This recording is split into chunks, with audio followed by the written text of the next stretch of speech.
नमस्कार, स्वागत है आप सभी का हमारे संस्कृत सरस्वती परिवार में। प्यारे साथियों, हमारी परीक्षा में एक सवाल हमारी सुक्तियों का आता है। सुक्ति का मतलब होता है सु प्लस उक्ति, यानी कि सु यानी अच्छी और उक्ति यानी वचन। जो अच्छे वचन होते हैं ना, उन्हीं को हम सुक्ति कहते हैं। हमारे कई ऐसे संस्कृत साहित्य के महान ग्रंथ हैं जिनका वास्तविक जीवन के साथ गहरा संबंध भी होता है, चाहे वो आपका काव्य हो, महाकाव्य हो, खंड काव्य, गीति काव्य, नाटक काव्य या गद्य काव्य, रूपक साहित्य के किसी प्रकार का रूपक नाटक नाटिका आदि हो, या फिर आपका कोई व्याकरण शास्त्र का ग्रंथ हो। ऐसे कई सारे हमारे संस्कृत में निधि यानी खजाने के रूप में पुस्तकें हैं, और उन सभी पुस्तकों में यदा कदा विशेष रूप से जो काव्यात्मक ग्रंथ हैं, जो आपके रसात्मक काव्य होते हैं, खंड काव्य, महाकाव्य, नाटक हैं, गद्य काव्य हैं, उन सभी में यदा कदा ऐसी कुछ लाइन्स हैं, ऐसी कुछ उक्तियां हैं, वचन हैं जो नीति वचन कहे जाते हैं, जो हमारे जीवन के लिए बहुत कुछ हमें सिखाते हैं। उदार, परोपकार, मानवता, मित्र, राजा, प्रजा, कितनी ही बातें हमको अनायास सिखा जाते हैं, जिनमें मूर्खों की निंदा की गई, सज्जनों की प्रशंसा की गई है, विद्वान का आदर भाव बताया गया है, महापुरुषों का आशीर्वाद और स्वभाव बताया गया है। तो ऐसी ही हमारी उन प्रसिद्ध पुस्तकों की कुछ प्रसिद्ध लाइन्स यानी प्रसिद्ध उक्तियां, जिनको हम कहते हैं सुक्तियां, वो हमारी परीक्षा में एक लगभग निर्धारित किया गया है। अब वो कौन कौन सी ऐसी लाइन्स है जो परीक्षा में आ सकती हैं, तो आप लोग इतना व्यवहार से या मेहनत से उन्हें नहीं समझ पाते हैं, लेकिन फिर भी जो बहुत ज़्यादा महत्व रखने वाले ग्रंथ हैं, विज्ञान शाकुंतलम, स्वप्न वासुदत्तम, रघुवंश महाकाव्यम, कुमार संभव, मेघदूत, ऐसी अनोखी रचनाएं हैं, उत्तर रामचरितम, निषदे चरितम, किरातार्जुनीयम, जिनकी कहीं ना कहीं इतनी सारी सारगर्भित, गागर में सागर भर देने वाली, जिनका बहुत बड़ा अर्थ होता है, ऐसी लाइन्स हमारे लिए उपयोगी होती हैं, उनको हम सुक्तियों रूप में पढ़ते हैं। तो दोस्तों, टॉपिक का नाम है आज हमारे सुक्तियाँ। सुक्तियों का यदि हम संधि विच्छेद करें, यानी सुक्ति शब्द का संधि विच्छेद यदि आप करते हैं, तो दो शब्दों से मिलकर आपका सुक्ति शब्द बनता है ना, सु प्लस उक्ति। उक्ति का मतलब वचन कहना होता है, और सु का मतलब अच्छा होता है। सीधी भाषा में कहूँ, अपनी भाषा में यदि हम बात करें, तो जो अच्छा वचन है या जो अच्छे वचन है, उन्हीं को हम क्या कहते हैं, सुक्ति कहते हैं। बहुत सारी नीति परक, परोपकार, दया, इस प्रकार की दानशीलता की गुण सिखाने वाली कुछ बातें जो व्यवहार को सिखाती है, जो हमें जीवन की कला सिखाती है, जीवन जीना सिखाती है, इंसान को इंसान होने के गुण सिखाती है, इंसानियत और मानवता की बातें सिखाती हैं, वो सारे की सारी क्या हैं, सुक्तियां हैं। दूसरे शब्दों में आपने यहाँ इसको देख रखा होगा, सु प्लस भाषित भी लिखा है। सुभाषित का मतलब होता है सुष्ठु भाषित, सु माना वही अच्छा हो जाएगा, भाषित का मतलब भी वही कहा गया, तो जो अच्छा कहा जाता है उसी को हम क्या कहते हैं, सुभाषित कहते हैं। तो इसे आप सुक्ति कह लो या सुभाषित कह लो, बात एक ही है। अब छठी कक्षा से लेकर के संस्कृत हमारे शिक्षण कार्य प्रारंभ होता है। हम यदि सेकंड लेवल के अध्यापक बनते हैं तो हमें 8वीं तक बच्चों को पढ़ाना है, तो निश्चित रूप से 6 से लेकर 8 तक की किताबों के विशेष, चाहे वो टाइटल्स हो यानी शीर्षक हो, या फिर आपके हो सकता है कि उन पाठों में, जिस कक्षा 6 में आपका पूरा का पूरा ही आदर्श वाक्य के नाम से एक पाठ जोड़ा गया है, तो किसी भी रूप में आपका वो सुक्ति हो सकती है। हो सकता है कि वो गद्य पाठ के बीच में आने वाले कुछ श्लोक हैं जो आपको नीति परक बातें बता देते हों, है ना। ऐसा भी हो सकता है कि कोई विशेष ऐसी किसी कहानी को आप पढ़ रहे हो, उस कथा में भी आपको कुछ ऐसी बात बता दे, कुछ श्लोक के माध्यम से या गद्य के बीच में कोई सुक्ति कथन कर दिया जाता है। तो ऐसी कुछ महत्वपूर्ण पाठ्य पुस्तकों के साथ एनसीईआरटी और आरबीएससी यानी राजस्थान बोर्ड वाला और भी जो ग्रंथों में सामान्य हम लोग पढ़ते हैं, हमारे ग्रेड 2 और फर्स्ट ग्रेड एग्जाम्स में भी जो महत्वपूर्ण स्थान रखने वाली सुक्तियां, उन सभी का सार मैंने यहाँ किया है, और मैं इनको आपके सामने 3 रूपों में प्रस्तुत करूंगा। सबसे पहले तो सुक्ति का चयन करना है मुझे, जो मैं आपके सामने रखूंगा। इसका मतलब ये होगा कि यह सुक्ति आपकी परीक्षा के लिए खास है, इसलिए इसको ध्यान में रखना है। दूसरा जो रूप होगा मेरा प्रस्तुत करने का, वो ये होगा कि इसका संदर्भ और प्रसंग में आपके सामने रखने का प्रयास करूंगा जहां आवश्यक होगा। कि जैसे ये मान लीजिए विशेष रामायण की है, तो मैं रामायण का प्रसंग लूंगा, रामायण ग्रंथ के बारे में हल्की सी बात आपको बताऊंगा।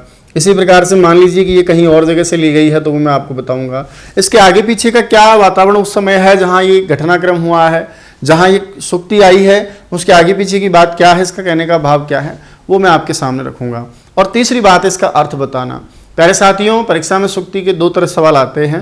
एक तो यह आ सकता है कि बताइए इसके लेखक का या जो रचना है जिसमें से ली गई उसका नाम बताइए, और दूसरा जो विशेषकर प्रश्न पूछा गया अब तक, खालिस्तान भरने का। तो दोनों ही रूपों में मैं चाहता हूं कि जब आप इसके ध्यान से इसको पढ़ेंगे, पढ़ने के बाद इसका अर्थ समझेंगे, अर्थ के साथ साथ आगे पीछे भी 2 बात आप सुनेंगे, तो मैं चाहता ये हूं कि आपको प्रयास करके इसको याद ही कर लेनी है। याद रखिएगा, जो लाइन याद हो जाती है उसका अर्थ भी आसानी से याद रहता है और लंबे समय तक रहता है। तो आप इसे सिर्फ पढ़े नहीं, इसको सीखें। और मैं तो इतनी भी आपसे अपेक्षा रखता हूं कि ये बहुत सारे जीवन के मूल्य हैं, है ना, ये सब जीवन के मूल्य हैं, इनका कोई मोल नहीं है, जो जीवन के हमेशा साथ रहते हैं। तो हमको इंसान बनने के लिए सब चीज़ें ज़रूरी होती हैं। तो मैं चाहता हूँ आप सब इंसान हैं, ऐसी बात नहीं, लेकिन फिर भी मैं चाहता हूँ कि इन सूक्तियों के माध्यम से भी आप बहुत कुछ सीखते चलें। चलिए मेरी बात को आप समझ गए होंगे। सबसे पहली लाइन लिखी, यतो धर्म ततो जयः। यतः यानी जहाँ, धर्म है, ततः यानी वहाँ क्या है, जीत है। जहाँ धर्म होता है वहाँ बताइए क्या होती है, जीत होती है। इसका मतलब ये हुआ कि जो धर्म का आश्रय लेकर कोई काम करता है, जो धर्म के साथ आचरण करता है, बताइए उस व्यक्ति की, धर्माचरण करने वाले व्यक्ति की हमेशा क्या होती है, जीत होती है। प्यारे दोस्तों, ये आपके पता है कौन से ग्रंथ में लिखी है, महाभारत में। और महाभारत के रचयिता का नाम कौन है, कृष्णद्वैपायन वेद व्यास हैं। और महाभारत का विभाजन 18 पर्वों में किया गया है। ऐसी चर्चा भी हम पाठ्यपुस्तक वाले प्रकरण में करते हैं आपके साथ। तो कहने का मतलब है कि जहां धर्म है वहां क्या है, जीत है। इसलिए हमें धर्म का ही आचरण करना चाहिए। याद होगा आपको कि जब कौरव और पांडवों का युद्ध हुआ तो कौरवों ने किसके लिए युद्ध लड़ा, वो पाप के लिए लड़ते थे, अधर्म के साथ थे।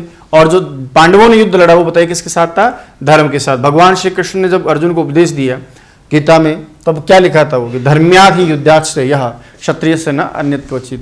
कहा कि धर्म के साथ, धर्म युद्ध करना क्षत्रिय के लिए बड़ा धर्म है, इससे बढ़कर और कुछ क्षत्रिय के लिए होता भी नहीं है। तो यतः धर्म, जहाँ धर्म है ततो जय, वहीं जीत होती है। जो धर्म के साथ युद्ध करता है, चाहे वो भगवान श्री कृष्ण और कंस का युद्ध हो, चाहे राम और रावण का युद्ध हो, चाहे हिरण्यकश्यप और नरसिंह का युद्ध हो, चाहे वो किसी भी रूप में कौरव पांडवों का युद्ध हो, जिसने हमेशा धर्म के साथ, धर्म की रक्षा के लिए, धर्म के सम्मत युद्ध लड़ा है, वो हमेशा विजय प्राप्त करता है। अधर्म के साथ लड़ा गया युद्ध, कुटिल नीति के साथ लड़ाए गए युद्ध कभी जीत नहीं दिलाते। तो यतो धर्मः ततो जयः। बहुत प्यारी लाइन है, लिखा है गुणाः गुणज्ञेषु गुणा भवन्ति। गुणाः कहते हैं कि जो गुण होते हैं वो गुणज्ञेषु, गुणवान व्यक्ति में ही, गुणज्ञ का मतलब गुण जानने वाले में, यानी गुणवान व्यक्ति में ही क्या होते हैं, गुण होते हैं। यानी कहने का मतलब ये है कि गुण यदि गुणवान व्यक्ति में है तब तक ही वो गुण कहलाते हैं। यदि वो किसी दुर्गुणी आदमी में चले जाएं, निर्गुण व्यक्ति में चले जाएं, तो याद रखिएगा कि वो निर्गुण में जाने के बाद वही गुण बताओ किस में चले जाते हैं, दोष में चले जाते हैं। तो गुण गुणवान में ही गुण होते हैं। ते निर्गुणम प्राप्य भवन्ति दोषा। और वो निर्गुण व्यक्ति को प्राप्त होने के बाद, निर्गुणी नहीं होता संस्कृत में, निर्गुण होता है, निर्गुण व्यक्ति को प्राप्त करने के बाद क्या कहलाते हैं, दोष कहलाते हैं। आपने देखा किसी बुरे व्यक्ति में अच्छी बात है तो हम क्या बोलते हैं, बाबा ऐसे ही कोई गलती से कर दिया होगा। और यदि किसी अच्छे इंसान से कोई गलती हो जाए तो बाबा ये कोई प्रमादवश हो गया होगा, ऐसा तो ये गलत आदमी है ही नहीं। तो याद रखिएगा कि गुण यदि गुणवान में है तो गुण होते हैं, और यदि वही गुण किसी बुरे व्यक्ति में चले जाए तो दुर्गुण में चेंज हो जाते हैं। उदाहरण के लिए जैसे मान लीजिए नदियों का मीठा पानी है, नदियों का मीठा पानी गुण है उस पानी का और नदी का, लेकिन वही जब अंत में जाकर समुद्र में मिल जाता है, समुद्र क्या है, निर्गुण है, दोष का सूचक है। तो वही पानी जो नदी में मीठा बहता था वही पानी समुद्र को जाकर जब मिलता है तो वो बताइए क्या हो जाता है, खारेपन को प्राप्त हो जाता है। तो जब गुणवान नदी में था तब तक तो वो गुण था, मीठा था, और जैसे ही वो निर्गुण समुद्र में गया तो बताइए वो किस में बदल गया, खारेपन यानी दोष में बदल गया। इसलिए याद रखिएगा, सांप को दूध पिलाने से वो दूध भी जहरी ही बनता है, वो कभी भी जो है ऐसा नहीं होता। तो सामान्य व्यक्ति के साथ या सामान्य गुणवान व्यक्ति में जब गुण होते हैं तो वो गुण होते हैं, अन्यथा वो निर्गुण हो जाते हैं, दोष हो जाते हैं।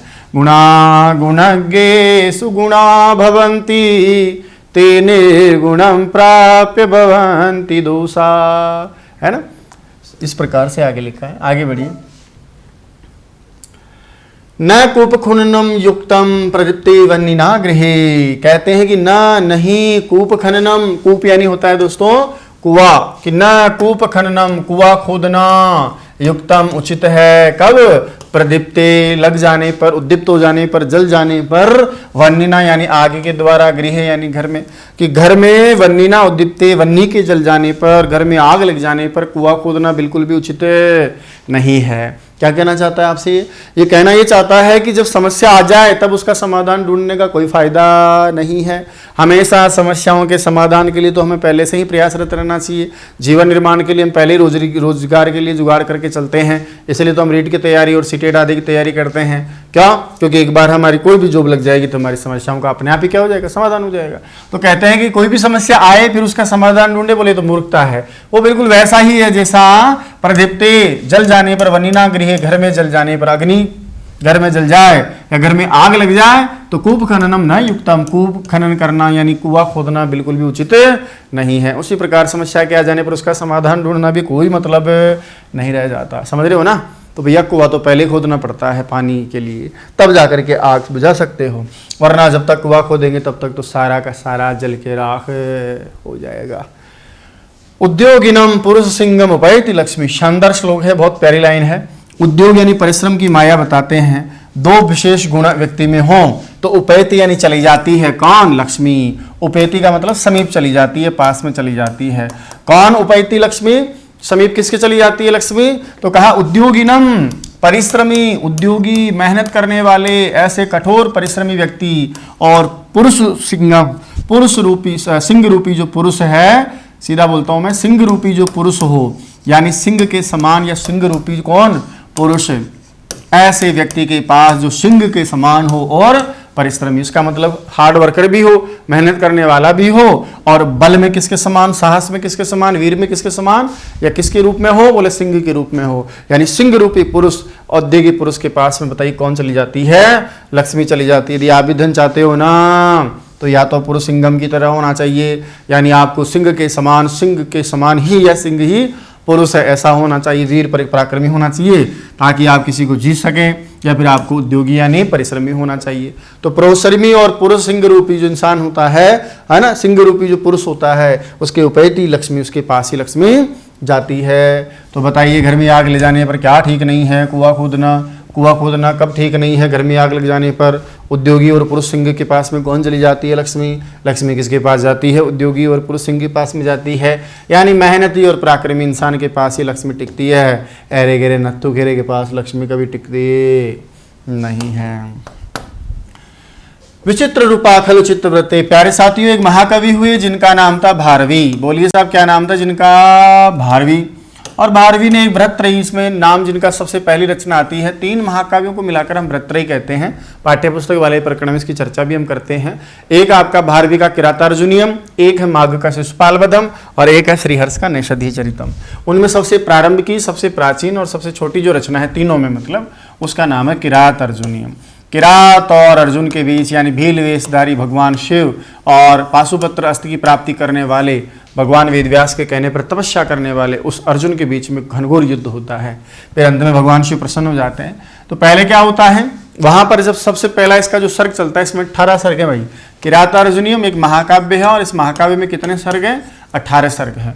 उसमें क्या होता है कि दुर्योधन के पास में जब उनको वनवास दे देते हैं ना 5 पांडवों को, तब वनवास के काल में ही द्वैत वन में वो सब विश्राम कर रहे होते हैं, ठहरते हैं, और उस समय राजा युधिष्ठिर अपने गुप्तचर वनेचर को बुलाता है। वन में विचरण करने वाले एक वर्णलिंगी ब्रह्मचारी को बुलाता है गुप्तचर के रूप में। वो कहता है कि जय यार, दुर्योधन की राज व्यवस्था को देख, क्या चल रहा है देखे। वो जाता है और उसने देखा सब कुछ कमाल का चल रहा है, जोरदार चल रहा है। तो वो आकर के कहता है कि महाराज उसका तो सब एकदम ओके चल रहा है। उसका तो भगवान जो है, बादल भी आकर बोलते हैं कि बरसात कर दूं क्या, कहे तो नदी में थोड़ा पानी कम हो गया। ऐसे सब लोग उसकी अपने आप अधीनता स्वीकार कर रहे हैं। वो तो दुर्योधन नहीं सुयोधन हो गया है।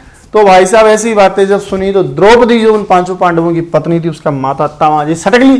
कहा कैसे आदमी हो तुम, इतना सब कुछ उस शत्रु का गुणगान हो गया है, तुम्हारे भाइयों की ऐसी दुर्दशा हो गई है। भीम बेचारा, नकुल सहदेव, इधर आप देखें अर्जुन, क्या दशा हो गई, और मुझे देखो, आई एम ओनली 1 बीवी ऑफ 5 जनाज, और फिर भी तुम लोग जो हमारी परवाह नहीं करते। बोले क्या लोग हो तुम भाई। तो वहां उसने कहा, द्रौपदी ने गुस्से में आकर के, 26वां श्लोक पहले सर का प्रारंभ होता, विचित्र रूपा खलु चित्तवृत्तय। खलु मतलब होता है वास्तव में, सचमुच में ही, रियली, कि वास्तव में, सचमुच में, निश्चय ही चित्तवृत्तियां, चित्त की जो वृत्तियां होती हैं, यानी मनोदशाएं होती हैं, है ना। मनोदशाएं वास्तव में कैसी होती हैं? विचित्र रूपा, विचित्र रूप वाली होती हैं, अनबिलीवेबल होती हैं, विचित्र रूप वाली होती हैं, विचित्र होती हैं। बोले यार कमाल हो गया, कैसा आदमी है, इसकी दशा देखो, इसकी मनोदशा देखो, इसका खोपड़ा देखो कैसे खराब हो गया। इसको अभी तक टस से मस नहीं हुआ, उसको गुस्सा नहीं है। ऐसा वैसा कोई आदमी होता तब तक तो चीर देता, फाड़ देता, पोस्टमार्टम कर देता ऐसी दशा को देख करके। तो कहते हैं कि वास्तव में मनुष्य की चित्त की वृत्तियां, मनोदशाएं क्या होती है? विचित्र होती हैं। कभी कौन सी दशा में, कभी बिना बात ही किसी गुस्सा आ जाता है, कभी गुस्से आने की जगह गुस्सा ही नहीं आता। कोई क्षत्रिय होकर के भी जो है शांत मुनि की तरह व्यवहार करता है, कोई मुनि होकर के भी गुस्से की तरह, जब बहुत क्रोधी क्षत्रिय की तरह उस व्यवहार करता है। तो वास्तव में मुंडे मुंडे मतिर भिन्ना, ऐसा कुछ इसका भाव है। छाएव मैत्री खल सजनानाम, बहुत प्यारा श्लोक है, बहुत अच्छी लाइन है। ये तो आपका हो गया भारवी की रचना में, विचित्र रूपा खल चित्त वृत्तय। इसको लेते हैं, बहुत अच्छी लाइन्स है। कहते हैं छाये मैत्री खल सज्जना नाम। आपने एक महान राजा और एक महान कवि का नाम सुना होगा जिसका नाम है भर्तरी। और भर्तरी की 2 पत्नियां थी। एक पत्नी के व्यवहार से दुखी होकर राजा बैरागी हो गए थे और इन्होंने अपने जीवन काल में 3 शतक नामक की रचनाएं लिखी, विशेष रूप से जिनको हम कहते हैं सबसे पहले जो है वो आपका श्रृंगार शतक है। पहले ये बहुत ज़्यादा आसक्त थे, तब इन्होंने 100 श्लोकों की रचना लिखी जिसका नाम इन्होंने श्रृंगार शतक रखा। उसके बाद में फिर इन्होंने नीति परख बहुत गजब का संग्रह लिखा, इसका नाम नीति शतक रखा। और उसके बाद में जब इनको पता चला तामाजी सटक लिया, अरे भैया कुछ लेना देना नहीं है स्त्री जाति में, तब इनकी अक्ल ठिकाने लगी और इन्होंने फिर वैराग्य शतकम लिखा। तो 3 शतकम जिनको शतक त्रय के नाम से भी हम जानते हैं संस्कृत साहित्य में, संस्कृत मुक्त काव्य में। मुक्त काव्य का मतलब कोई स्टोरी नहीं है इनमें, बस बहुत कुछ बातें दुर्जन की, कुछ बातें सज्जन की, ऐसा नीति शतक इनमें बहुत प्रसिद्ध भी है। तो प्यारे साथियों, इसी भर्तरी की नीति शतक में से एक श्लोक का अंश आपके यहाँ लिया गया है जिसमें दुर्जन और सज्जन की मित्रता का व्यवहार का वर्णन किया गया है। कहा कि एक तो होता है हमारा दुष्ट आदमी, है ना, जिसको हम बोलते हैं दुर्जन, और एक होता है बिल्कुल आपकी तरह जिसको हम क्या बोलते हैं, सज्जन। बोले दोनों सज्जन, दोनों की मित्रताएं बड़ी विचित्र हैं। कहा कि कैसे कैसे विचित्र हैं, तो कहा कि दुर्जन की जो मित्रता होती है वो तो होती है किसके समान, पूर्वाह्न के समान मान लीजिए साहब, अपराह्न मान लो, पूर्वाह्न मान लीजिए, ये तो होती है पूर्वाह्न के समान। पूर्वाह्न का मतलब दिन के दोपहर तक के समय के समान, और ये जो होती है ना वो होता है आपका अपराह्न के समान, यानी दोपहर के बाद के समान, है ना। और इन दोनों की तुलना किससे की गई है, छाया से, कि दुर्जन और सज्जन की मित्रता पूर्वाह्न की छाया और अपराह्न की छाया के समान होती है। बोला कैसे, तो कहा कि दुर्जन की मित्रता तो पूर्वाह्न की छाया के समान होती है। बोला ये कैसे हुआ, तो दोस्तों दोपहर तक आपने एक विचित्र काम देखा होगा, छाया सुबह जब सूर्य आता है तो हमेशा छाया क्या होती है, लंबी, यानी स्टार्ट में छाया लंबी हुई, जैसे जैसे सूर्य ऊपर आता जाएगा छाया क्या होती जाएगी, धीरे धीरे धीरे हो जाएगी, कम हो जाएगी, छोटी हो जाएगी, और एक दिन ऐसा होता है जो लुप्ती हो जाती है। तो कहा कि दुर्जन की मित्रता भी जब प्रारंभ आता है तो छाया के समान बहुत घनिष्ठता, लंबी चौड़ी, और यार भाई तू मेरा कलेजा यार है, तू मेरा ये वो, मैं तेरे जान दे दूं वो दे दूं, और फिर जैसे जैसे समय बीतता जाता है यार तेरी तो तू रुक जा, ये वो, ऐसा करके एकदम खत्म हो जाता है। लेकिन सज्जन की मित्रता किसके समान है, बोले अपराह्न की छाया के समान है, दोपहर बाद की छाया के समान है। आपने दोपहर की छाया देखी होगी, जब सूर्य हमारे सर पे होता है तो छोटी सी छाया होती है, लेकिन जैसे जैसे सूर्य अस्त होने की तरफ बढ़ता जाता है तो छाया भी लंबी हो जाती है। आपको याद होगा पहले हम गाँव में शाम के समय पेड़ के उधर जाके खड़े हो जाते थे और ना अब यूँ करके देखो कितना लंबा हो गया, देखो कितना लंबा हो गया, तुझसे लंबा हो गया, ऐसा ऐसा हम करके देखते थे।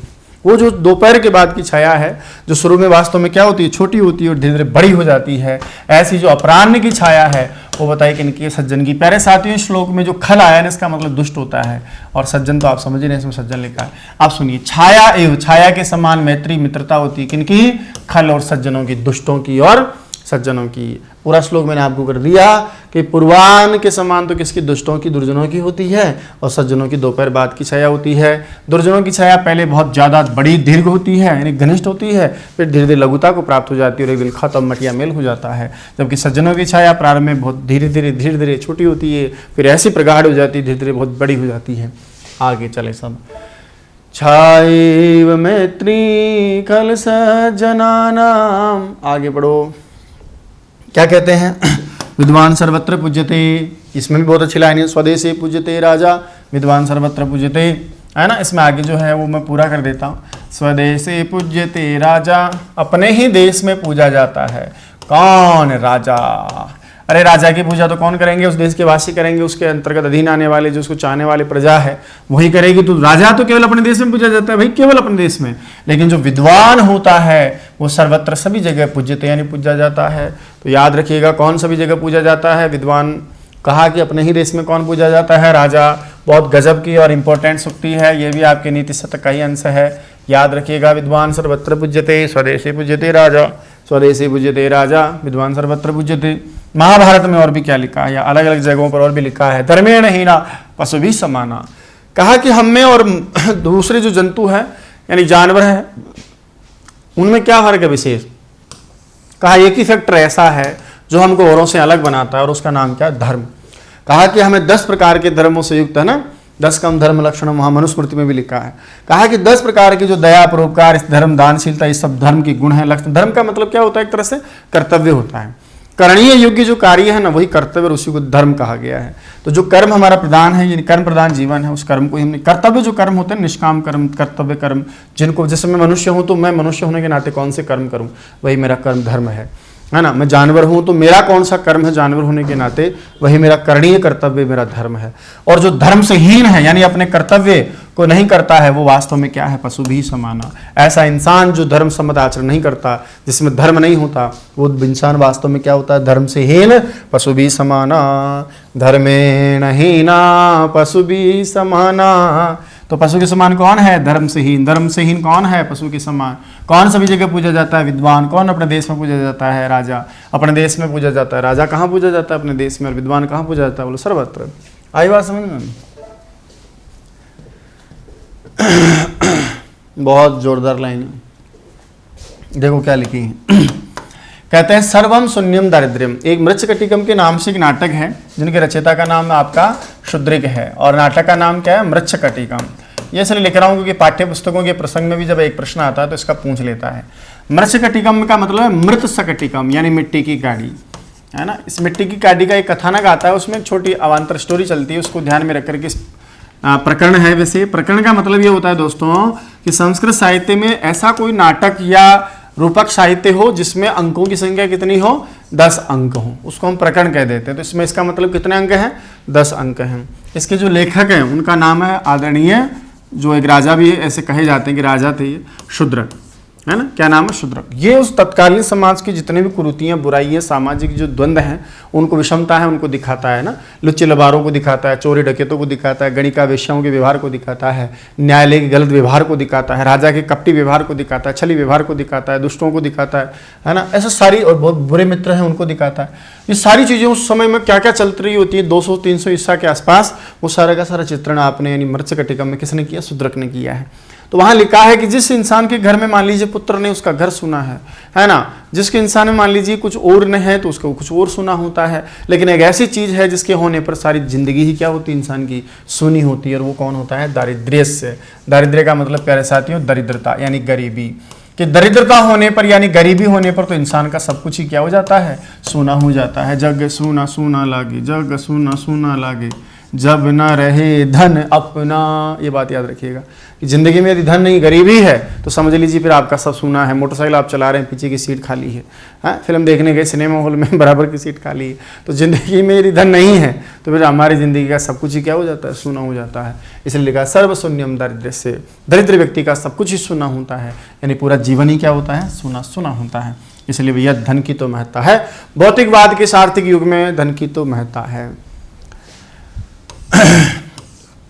एक श्लोक है जो बनाया हुआ, तो कह रहा हूं मैं, जग में है दो बड़े, दामोदर और दाम।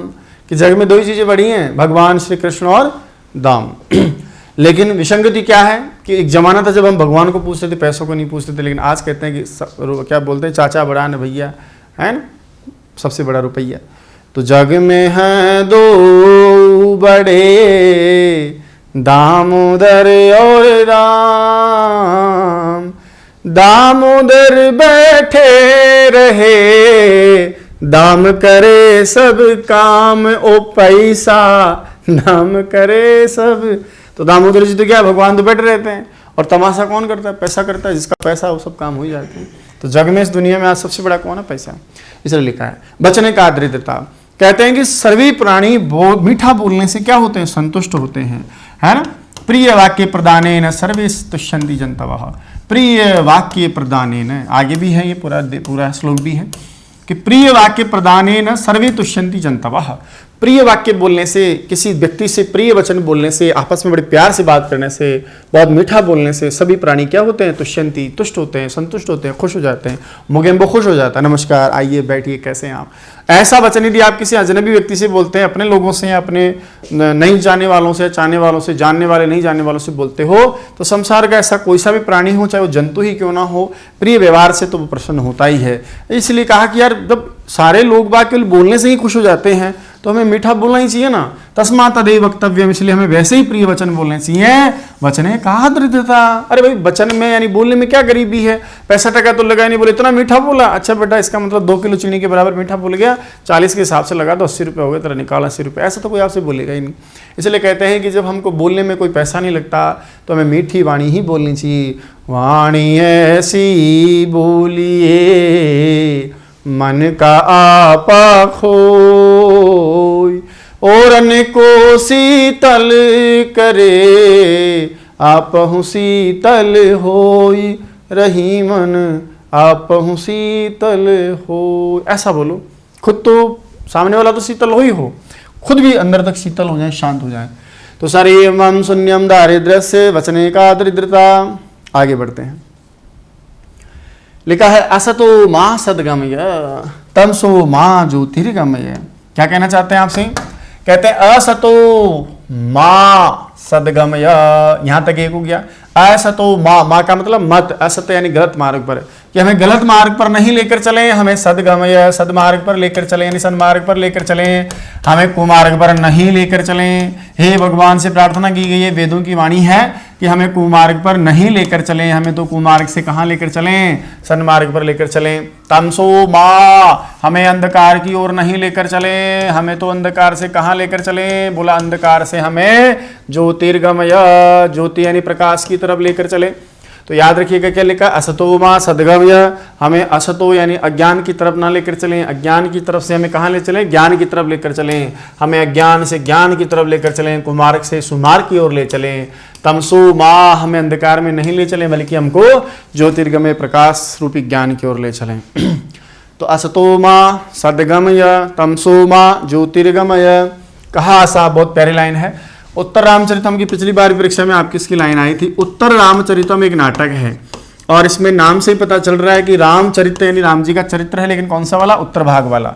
एक रामायण नाम का जो आपने आदि काव्य पढ़ा है भगवान वाल्मीकि के द्वारा रचित, उस वाल्मीकि की रामायण को आधार मान करके हमारे एक महान कवि, ऐसे कहते हैं कि सब कालिदास आदि तो कवि हैं, लेकिन एक कवि है जो महाकवि हैं, और उस महाकवि का नाम है भवभूति। उस भवभूति ने 3 प्रकार के नाटक लिखे, जिसमें एक का नाम उत्तर रामचरितम। इसमें कर्ण रस प्रधान है और इस संस्कृत साहित्य का कर्ण रस का सर्वश्रेष्ठ नाटक कहा जाता है। और यहाँ तक कि स्वयं भवभूति भी इसके बारे में कहते हैं कि है ना, कि जोरदार नाटक है। अब इस नाटक में जो सबसे प्रधान रस है वो कर्ण है, और भगवान भवभूति भी जो है एक ही रस को, वैसे 9 रस माने जाते हैं, है ना, श्रृंगार हास्य कर्ण रौद्र वीर भयानका विभत्स अद्भुत शांतासनम नाट्य रसा स्मृता।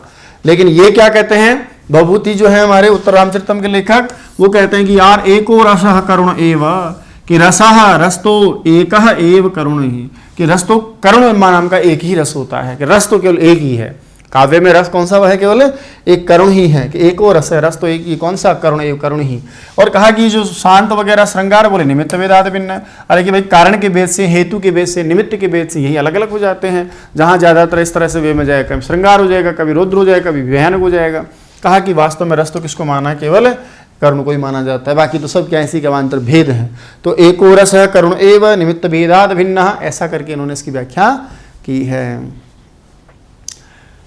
आगे देखिएगा, कौटिल्य का नाम तो दुनिया में ऐसा कौन व्यक्ति होगा जो नहीं जानता है। इसी कौटिल्य ने अर्थशास्त्र के नाम से एक रचना भी लिखी थी। इसी कौटिल्य के नायक को यानी कौटिल्य को आधार मान करके, या ना, इसी को जिसने चंद्रगुप्त नाम के एक व्यक्ति को कहाँ से कहाँ पहुँचा दिया, ऐसे आपका जो चाणक्य नाम का व्यक्ति है, उस चाणक्य को नायक बना करके एक नाटक लिखा, और उस नाटककार का नाम था विशाख दत्त। विशाख दत्त ने एक मुद्रा राक्षस के नाम से नाटक लिखा है 7वीं शताब्दी के आसपास, और इसके नाटक का नाम क्या था, मुद्रा राक्षस, है ना। राक्षस कौन था, तो घनानंद का मंत्री था, अमात्य था, इसका नाम ही राक्षस है ना। ये बुरा व्यक्ति नहीं था, अच्छा व्यक्ति था। जैसे मान लीजिए चाणक्य की बुद्धि काम करती थी ना, वैसे राक्षस की बुद्धि भी काम करती थी। एक मुद्रा के सहायता से इसको पकड़ा जाता है, इसलिए इस नाटक का नामकरण क्या कहा, मुद्रा राक्षस। दोस्तों याद रखना, ये नाटक काल का एक जोरदार नाटक कहलाता है। इसके नायक का नाम चाणक्य, इसमें कोई नायिका नहीं है, ना विदुषा कोई हंसाने वाला पात्र भी नहीं है। अब वहाँ क्या होता है कि जब घनानंद का समूह नष्ट हो जाता है, तो वहाँ घनानंद के मित्रों को भी शत्रु के समान मान करके, जब तक शत्रु का मित्र खत्म नहीं होता तब तक मान लो शत्रु जिंदा है। तो घनानंद जो था उसका अमात्य था, अमात्य मतलब मंत्री मान लो, उसको कौन, राक्षस, और उस राक्षस के कुछ मित्र थे, चंदन दास, सकट दास, ऐसे उनके नाम हैं।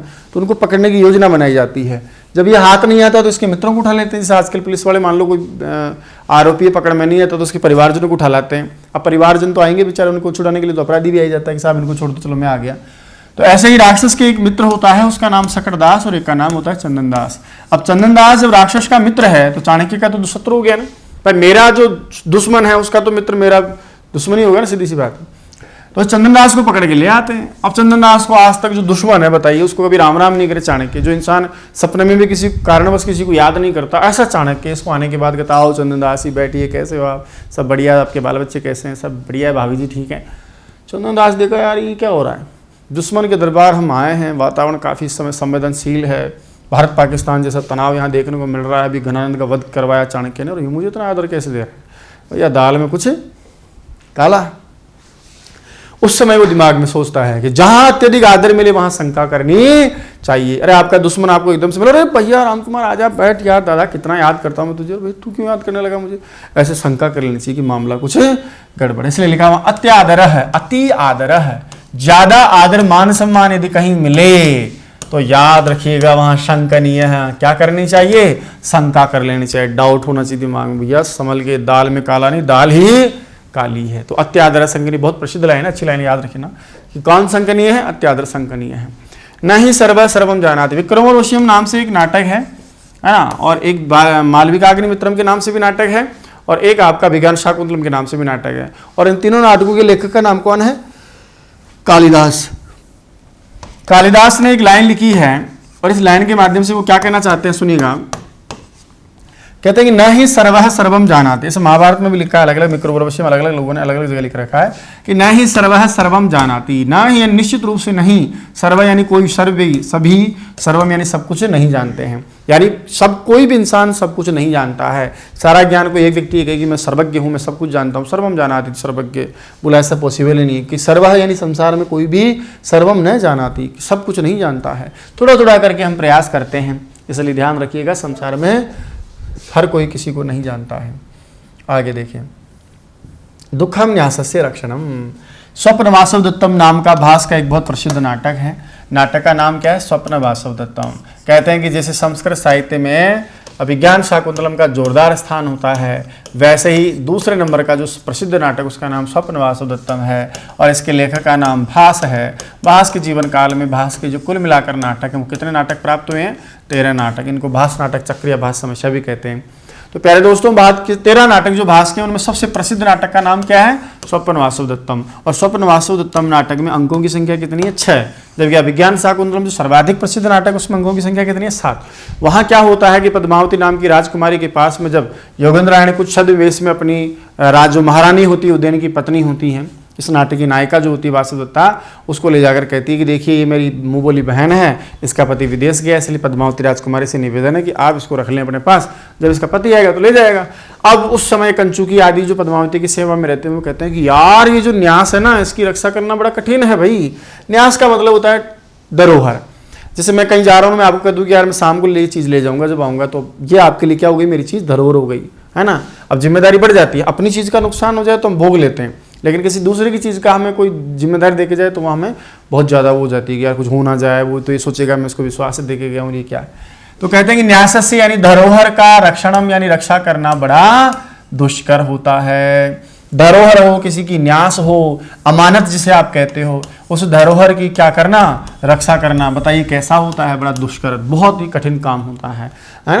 तो कस्य रक्षणम दुखम दुष्करम न्यासस्य, न्यास की रक्षा करना कैसा है, दुष्कर है। आगे देखिए, बुद्धि बलवती सदा, बहुत प्यारी लाइन है।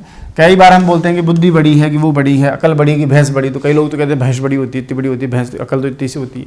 तो प्यारे साथियों, जैसे अकल बड़ी भैंस बड़ी में बड़ी कौन होती है, अकल बड़ी होती है, वैसे ही बुद्धि बलवती सदा, बलशाली सबसे ज्यादा किसको कहा गया, बुद्धि को। बुद्धि बलवती सदा, सदा यानी हमेशा, बलवती यानी बलवती होती है कौन, बुद्धि। यदि बाहुबल में और बुद्धि में यदि बल में तुलना की जाए तो बाहुबल कहीं नहीं टिकता, किसके सामने, बुद्धि बल के सामने। तो बुद्धि वास्तव में संसार में सबसे बड़ी क्या है, बलवती होती है। इसी का आश्रय लेना चाहिए, इसी का अर्जन करना चाहिए। बुद्धिमान व्यक्ति हर परिस्थिति में अपने आप को बहुत बढ़िया से निकाल लेता है।